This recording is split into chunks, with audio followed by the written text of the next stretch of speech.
కొంతమంది వాక్యానికి ప్రాధాన్యతనివ్వరు. మనుషులు కల్పించిన పద్ధతులకే ప్రాధాన్యత ఉంది. మనుషులు ఏర్పాటు చేసిన వాడికి ప్రాధాన్యత ఉంది. ఇది కడవరి గడియ, ఇది చివరి గడియ. ఈ సమయంలో మనం ఎలా ఉండాలో తెలుసా?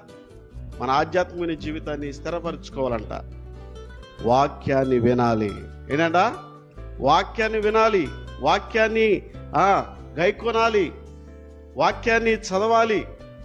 అవునా? ఎంతమంది ఈరోజు వాక్యం చదువుతాం చెప్పండి? చదివి దాని ప్రకారంగా జీవించే వాళ్ళు ఉన్నారా? వాక్యం చదివి దాని ప్రకారంగా జీవించే వాళ్ళు ఉన్నారా? ఇది చాలా కష్టమైందన్నమాట. కానీ యేసయ్య సులువుగా చెప్పాడు. అసలుకి నువ్వు దేవుని ప్రేమించడం ద్వారా, దేవుని సన్నిధిని ప్రేమించడం ద్వారా, దేవుని యొక్క వాక్యాన్ని ప్రేమించడం ద్వారా, దేవుని యొక్క సేవకులను ప్రేమించడం ద్వారా, దేవుని కార్యక్రమాలను నువ్వు ప్రేమించడం ద్వారా, దేవుని కార్యక్రమాలను నువ్వు పాల్గొనడం ద్వారా, ఏమండి, ఆ ప్రేమలోనే నువ్వు వాక్యాన్ని అంతటి కూడా నెరవేర్చేవాడివై ఉంటావంట.